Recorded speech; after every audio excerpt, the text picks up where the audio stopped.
Desde un punto de vista filosófico, el Renacimiento, lo vamos a ver despacio, actuó como una cuenca fluvial en la que confluyeron ríos, corrientes de pensamiento extremadamente diferentes y hasta opuestas, formas de entender el mundo de orígenes y orientaciones muy alejadas y distantes en el tiempo, que dieron lugar a un pensamiento mestizo y complejo en el que se produjo una coexistencia de ideas casi imposible de creer. Es decir, los flujos culturales, las ideas, las teorías, la cosmovisión del mundo que sostuvo el Renacimiento no fue monolítica, no fue única. No hubo una sola vía de pensamiento que articulara su arte, su filosofía, su literatura, ni siquiera su religiosidad. El primer elemento de esta intrincada mezcla de ideas, el primer modelo de pensamiento que estuvo a la base del Renacimiento y que podemos distinguir con total claridad, lo conocemos todos. Por supuesto, el Renacimiento nació en Europa, en Italia y más concretamente en la Europa latina del siglo XV, una Europa que en esos momentos era católica, cristiana católica. Todavía no se había producido la Reforma Protestante, como veremos que ocurriría muy poco después, y ya habían pasado varios siglos desde la división de la Iglesia cristiana entre los católicos de Occidente y los ortodoxos de Oriente en el célebre cisma de 1504. Por tanto, la Iglesia católica con sede en Roma definía y controlaba con sus ideas, con sus teorías y explicaciones de la realidad, toda la Europa latina bajo su control. Y aquí una pequeña aclaración. La Iglesia de Occidente adoptó el nombre de católica, término que proviene del griego katolikos, que significa universal, para enfatizar en primer lugar su universalidad, pero sobre todo, atentos aquí, su unidad bajo el control de la autoridad papal. Mientras, por el otro lado, la Iglesia de Oriente adoptó el apelativo de ortodoxa, término que también viene del griego y que significa recta doctrina, para subrayar por su lado su compromiso con las enseñanzas y prácticas más antiguas de la Iglesia y ante todo su rechazo de la autoridad del Papa de Roma. Ambos términos, como podéis ver, reflejan y condensan los aspectos tan distintos de la identidad, de la misión de estas dos corrientes del cristianismo. También me oiréis muchas veces usar el término Europa Latina a lo largo de este curso, un montón de veces. Se trata de un concepto empleado en historiografía sencillamente para poder señalar con mayor precisión aquellos territorios europeos en los que primaba este modelo de pensamiento que acabamos de mencionar, ya que hablar simplemente de Europa y dar por hecho que en toda ella se hablaba latín y se honraba la divinidad de una sola manera sería cometer un tremendo error. En Europa, en aquellos momentos, al final de la Edad Media y principios del Renacimiento, aproximadamente en el siglo XIII, convivían muchas otras culturas, muchas otras comunidades, religiones y lenguas. En primer lugar, por supuesto, el hebreo y la religión judía, cuyos practicantes se encontraban distribuidos prácticamente por todo el territorio geográfico del continente europeo a finales de la Edad Media. En segundo lugar estaban, lo acabamos de mencionar, los cristianos orientales, que eran ortodoxos y que tenían en su caso el griego como lengua culta y como lengua ritual. Y finalmente tenemos el árabe y la religión islámica, que durante los siglos XIII, XIV y parte del siglo XV estuvieron establecidos en amplias regiones de la península ibérica. Por tanto, los historiadores usamos este término para demarcar un poco mejor a qué parte de Europa nos referimos concretamente en este caso. En segundo lugar, todos sabemos que el término Renacimiento, de forma tópica, también lo iremos analizando con más detalle a lo largo del curso. Desde un punto de vista general, tópico, todos sabemos que el término Renacimiento vendría a significar algo así, a indicar algo así como la recuperación del pasado grecolatino, lo que volvió a nacer, a renacer, lo que resucitó de nuevo en Europa a partir del siglo XIII fueron los ideales de la antigüedad. En este sentido, el segundo sistema de pensamiento que influyó, que formó los boscosos cimientos de este periodo que vamos a empezar a estudiar hoy, fue el conjunto de ideas desarrolladas durante el periodo griego y romano en la antigüedad. Al menos los retazos de estas dos culturas que consiguieron salvarse y sobrevivir a la Edad Media, como veremos en las próximas clases. Sin embargo, la receta, la lista de ingredientes no acaba aquí, y esta será una de las novedades que nos van a sorprender y que darán chispa a nuestras clases. El mestizaje de pensamientos del Renacimiento no solamente se limitó al cristianismo católico y posteriormente reformado, unido al conjunto de mitologías, ideales artísticos, conocimientos teóricos y explicaciones del ser humano y de la realidad derivadas del pasado grecolatino, sino que a esta combinación, que ya en sí misma es bastante compleja, se unieron otro tipo de pensamientos que quizá no conozcáis tan bien y que os van a sorprender. Influjos orientales, influjos provenientes de la región de Egipto, Babilonia y también de una antigua religión griega conocida como orfismo. Así que no solamente se unieron para formar los ideales del Renacimiento, ideas provenientes de la tradición judeocristiana y grecolatina, sino que también tuvieron un valor y un papel extremadamente importante y a menudo ignorado: el hermetismo, los oráculos caldeos y los himnos órficos. Seguramente de momento todas estas palabras no os digan absolutamente nada, pero no os preocupéis, de esto se trata, de que nos vayamos sorprendiendo poco a poco a lo largo del curso. Bien, pues dicho todo esto, hechas estas pequeñas observaciones iniciales, a la hora de comenzar a analizar ya con más profundidad este tipo de ideas y nuestras concepciones habituales acerca del Renacimiento, a mí me suele gustar iniciar el camino de toda aventura filosófica con nuestros prejuicios. Es decir, con este conjunto de ideas generales que forma nuestra cultura general acerca de cualquier cosa, pero que en realidad no están del todo bien sustentadas, del todo bien pensadas. Cuando me refiero a los prejuicios, me refiero efectivamente a todas estas opiniones que todos tenemos, pero que no sabemos exactamente de dónde las hemos sacado. Por ejemplo, si a mí me preguntaran algo acerca de ingeniería agrícola, cualquier cosa que yo pudiera decir al respecto, cualquier cosa que yo pudiera opinar, sería en realidad un prejuicio, una opinión muy poco fundamentada, bueno, en este caso cero fundamentada, porque yo jamás he abierto un libro dedicado a ese tema. Así que todos tenemos ideas acerca del periodo medieval y también del periodo renacentista, derivadas de nuestras lecturas, de los documentales, de las películas y también de esa especie de ideario social común que imprime un conjunto de consideraciones en nuestra mente acerca del pasado. Así que el primer paso en la filosofía, y la presa que más le gusta a un filósofo, es el análisis de nuestros prejuicios. Cuando empezamos a entender por qué pensamos lo que pensamos y de dónde hemos sacado determinadas ideas, comenzamos a sentir el asombro y la curiosidad. ¿Seguro que las cosas son como nos las han contado?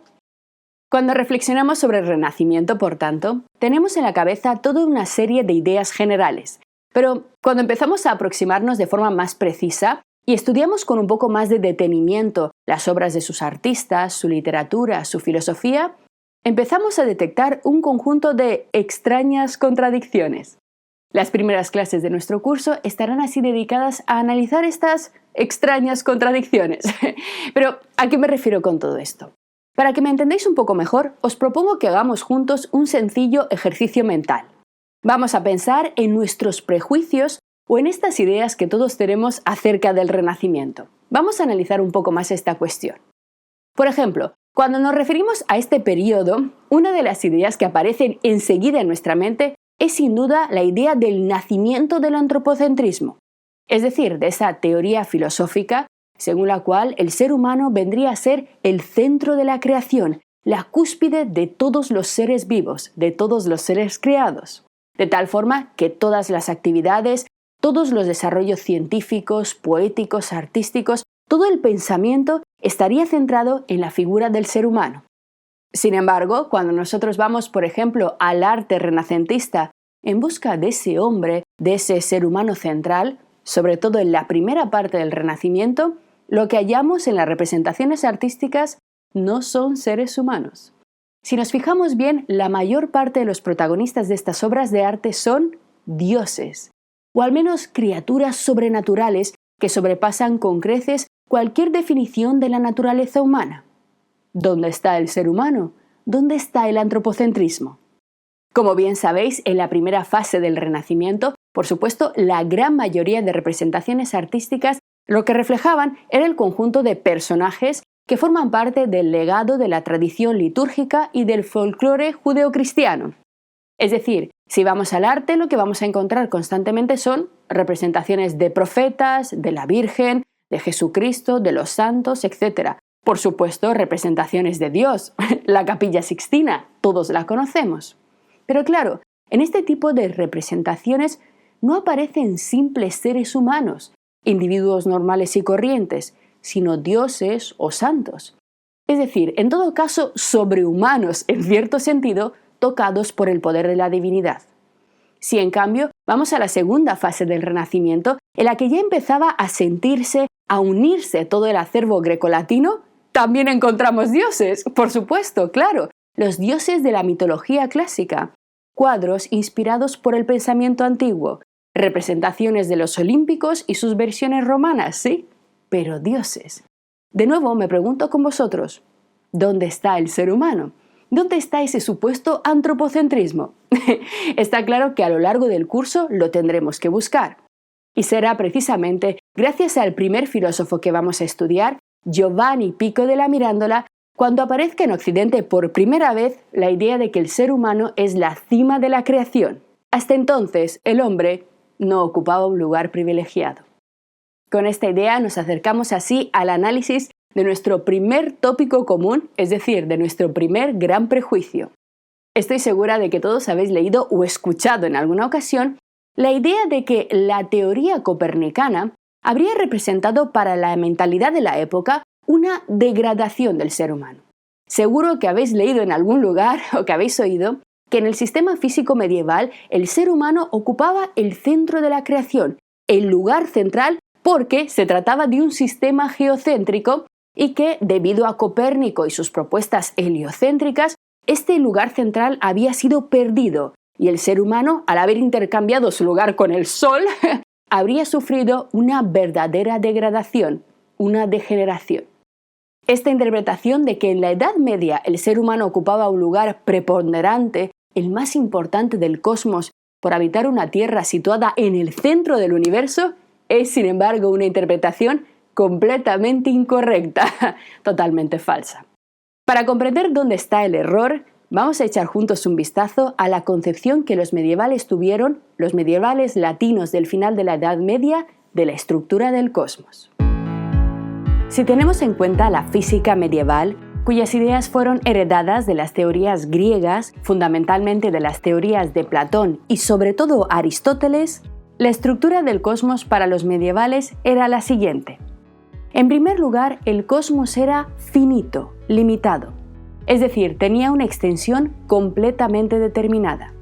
Para los medievales, al menos durante gran parte de la Alta Edad Media, la concepción de un universo infinito era absolutamente inasumible. Pero, ¿a qué se debía este hecho? ¿Por qué para los medievales el cosmos no podía ser infinito? Esta idea se basaba en su concepción de la divinidad. Para los cristianos, lo sabéis bien, toda la realidad habría sido hecha por Dios, tal y como se señala en el Génesis, en un momento determinado del tiempo, sacada de la nada por su obra directa. Pero claro, si Dios es un creador omnisciente, omnipotente y perfecto, su obra necesariamente también tendrá que ser perfecta. Así, para los medievales, el universo es perfecto. Este término deriva del latín perfectum, que significa completamente hecho, acabado y sin falla. Es decir, cuando algo es perfecto, cuando algo está completamente hecho, tiene sus límites claramente definidos. Un universo infinito, en cambio, no tendría determinaciones, pero un universo hecho y terminado tendría la huella de su creador perfecto. Basándose en esta misma idea, para los medievales, en primer lugar, el cosmos debía ser necesariamente finito. En segundo lugar, este universo debía tener una forma completamente esférica. Aquí la imagen que os he puesto es una imagen plana para que podamos entender los gráficos que vienen a continuación, pero quiero que tengáis en cuenta que se trata de una enorme esfera con enormes distancias en su interior, pero completamente finita. En el centro de esta esfera se encuentra la Tierra, que permanece inmóvil y equidistante a la esfera de las estrellas fijas, que es la esfera más grande que delimita los límites externos del cosmos. Alrededor de la Tierra gira la Luna, el satélite de nuestro planeta, que hasta Galileo era considerado como el único satélite existente en todo el cosmos. Lo veremos más adelante. Por encima de la esfera de la Luna se distribuían en esferas cada vez más y más grandes el resto de los planetas conocidos por los medievales hasta entonces. la esfera de Venus, la esfera de Mercurio, a continuación el Sol, que como bien sabemos para los medievales giraba en torno a la Tierra, veremos más adelante el cambio propuesto por Copérnico y sobre todo las demostraciones galileanas de la falsedad de esta teoría.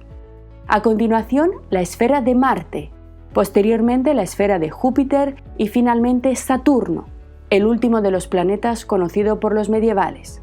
Todo este sistema lo cerraba, como hemos dicho hace un momento, la esfera de las estrellas fijas, en la cual, consideraban los medievales, estaban literalmente pinchadas, clavadas las estrellas que nosotros vemos en la bóveda celeste y que se mueven en el cielo a lo largo del año siguiendo las estaciones con el movimiento de esta gran esfera. En este sistema geocéntrico, la realidad se divide en dos grandes zonas o regiones diferenciadas jerárquicamente y que poseen naturalezas e incluso una composición material completamente distinta. La región supralunar es toda aquella parte de la realidad natural del universo situada por encima de la esfera de la Luna, incluyendo también a la Luna misma. Todos los tipos de entidades que ocupan esta región del cosmos están formadas por un tipo de materia, por un sustrato material especial y único que solamente existe en esta región, llamado éter. El éter tiene como características fundamentales la eternidad, la inmutabilidad y la perfección. Es decir, se trata de un tipo de sustancia física que no puede sufrir ningún tipo de alteración, de degradación o de degeneración. Si os fijáis, si el éter es eterno, ello quiere decir que la temporalidad no afecta a los astros. Ellos simplemente giran en una armonía perfecta y completamente ajena a la decadencia y el tiempo. Por debajo de la esfera de la Luna está la naturaleza física del cambio, nosotros. Naturaleza en latín viene del término natura, que significa literalmente aquello que ha nacido y como ha nacido también morirá. El término griego para naturaleza, physis, indica lo que brota, lo que crece y se desarrolla y lo que posteriormente desaparecerá. Así, nosotros nos hallamos en la región sublunar, en el mundo del cambio, de la corrupción, de la vejez, en el mundo de la mutación y la degradación. En esta región de la realidad reina el tiempo que degrada las cosas, mientras que los astros etéreos nos miran inmutables. Nuestro mundo no tiene una sola pizca de éter, sino que está conformado por los 4 elementos propuestos por Empédocles en la antigüedad: tierra, agua, aire y fuego, como ya hemos estudiado en nuestro curso sobre los presocráticos. A comienzos de la modernidad, este era el esquema del cosmos físico para el pensamiento europeo.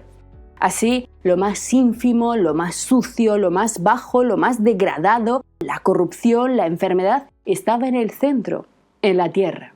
Creíamos que para los medievales el centro era una posición de privilegio y, como podéis ver ahora, todo lo contrario. Todo lo perfecto estaba por encima, en los cielos, y lo condenado al dolor por debajo. Desde este punto de vista y teniendo en cuenta todo lo que hemos visto hasta ahora del arte renacentista, acerca de las pinturas, podríamos decir que el pensamiento de los renacentistas era más bien teocéntrico que antropocéntrico, es decir, más bien centrado en la divinidad, en lo sobrenatural, dejando al ser humano un lugar bastante secundario en el orden del cosmos. El segundo tópico que viene siempre a nuestra mente a la hora de pensar en el Renacimiento es que este representó el abandono de la oscura Edad Media. Por fin en el Renacimiento parecía que el ser humano había sido capaz de romper las cadenas que lo ataban a la antigua superstición. Sin embargo, esta visión no solamente es injusta e imprecisa en lo que respecta a la Edad Media, sino también bastante incorrecta en lo que hace al Renacimiento. Para poder analizar esto, vamos a preguntarnos un par de cosas. Me gustaría saber qué es lo que viene a vuestra mente cada vez que pensáis en el período medieval. Seguimos ahora en este ambiente de los prejuicios y de las ideas generales. No hace falta que me deis una respuesta muy meditada. Decidme lo primero que os viene a la cabeza cuando pensáis en la Edad Media. A lo largo del curso lo iremos profundizando, pero es necesario comenzar siempre identificando en primer lugar cuáles son nuestros prejuicios, cuál es nuestra posición intuitiva respecto a estas cuestiones. Fijaos, la mayor parte de mis alumnos, cuando les hago esta pregunta, ¿Qué os viene a la mente cuando pensáis en la Edad Media? Enseguida gritan todos, pasa siempre, Inquisición. Digamos que esta suele ser la primera imagen que viene a nuestra mente cuando pensamos en la oscura Edad Media. A lo largo de este curso tendremos la oportunidad de ver que, paradójicamente, muchas ideas que atribuimos al periodo medieval pertenecen en verdad a épocas posteriores. De hecho, en este caso, la Inquisición como tal fue una institución, una organización de la Iglesia Católica que se formó al final de la Edad Media, en torno al siglo XIV, pero que desarrolló su actividad más intensa, más salvaje y cruel durante el Renacimiento y afectará, como veremos, a algunos de nuestros personajes. 2 de ellos morirán a manos de la Inquisición. Así que la Inquisición es más bien una institución renacentista y no medieval. Lo veremos con más detalle. El tercer tópico que siempre asociamos a la Edad Media es el de la superstición. La idea de que los medievales estaban totalmente dominados por miedos irracionales, por creencias en lo oculto, por ideas completamente ajenas a lo que hoy en día consideramos como un pensamiento realista o científico. Bien, pues este placer por la superstición, vamos a verlo, sorprendentemente no se abandonará en absoluto durante el Renacimiento. Gran parte de nuestro curso se va a centrar en este punto. Lejos de dejar atrás una época de pensamiento mágico, de irracionalidad, durante el periodo renacentista, la Europa latina engrosó notablemente su catálogo de supersticiones. Respecto a esta cuestión, una de las cosas más interesantes que podemos plantearnos a la hora de determinar si la Edad Media fue una época oscura y supersticiosa dominada por la Inquisición y el Renacimiento una época de gloriosa libertad y laicidad, es preguntarnos lo siguiente. Fijaos, ¿en qué creían los medievales? ¿Qué tipo de religiosidad tenían?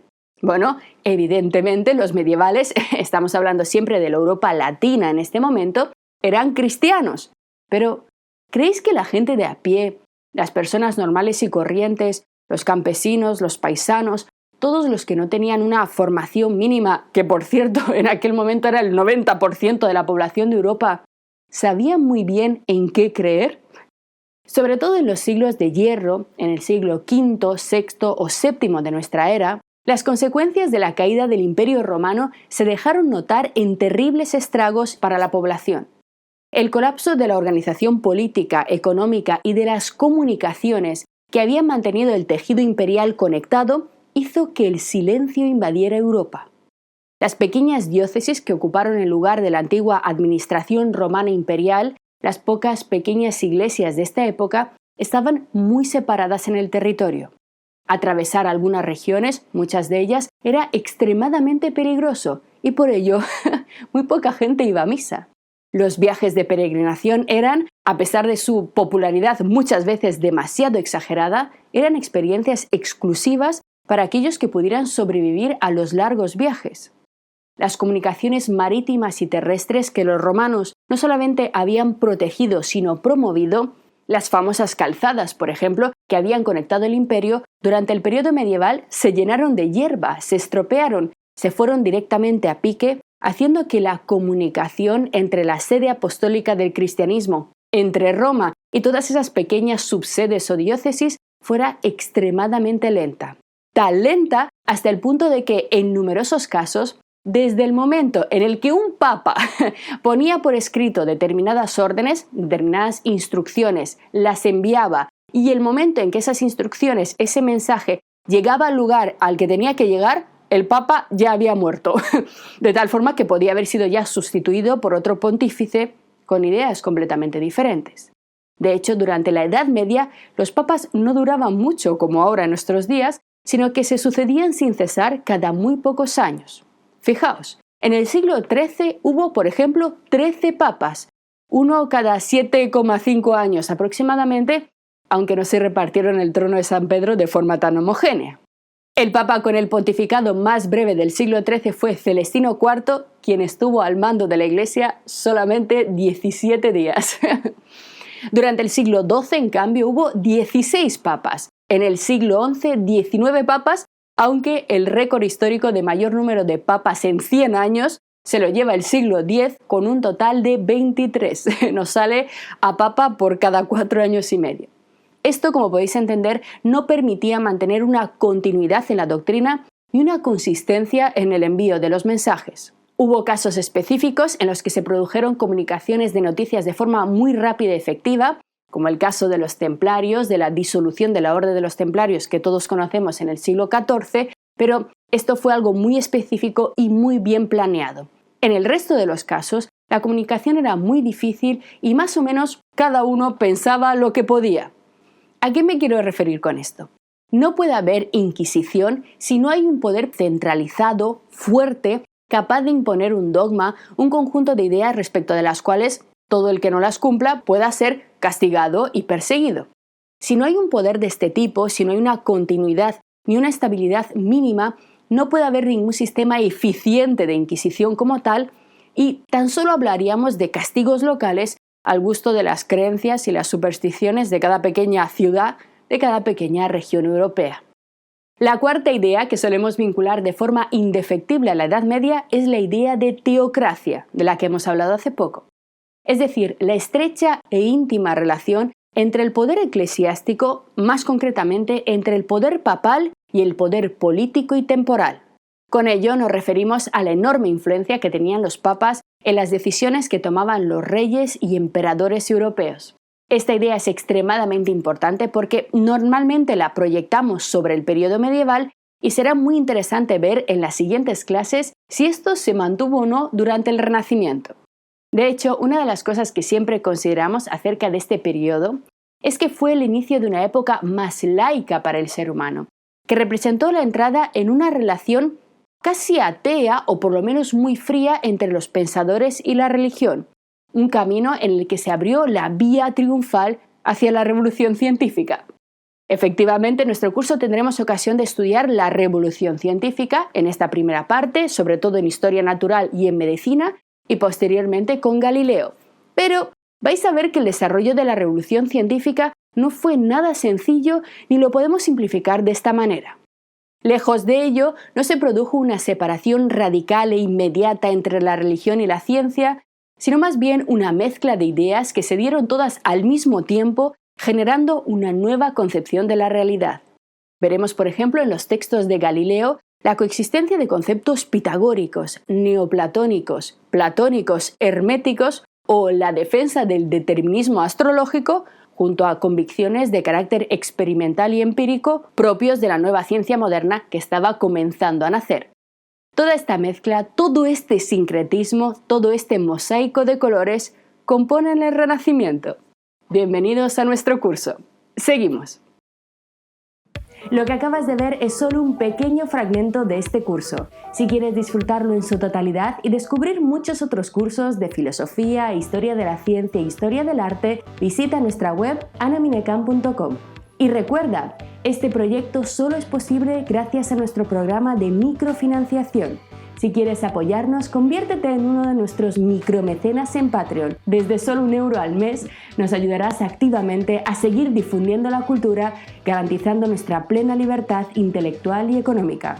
Encontrarás todos los links para conocer mejor nuestra historia aquí abajo, en la descripción del vídeo. Gracias por hacerlo posible.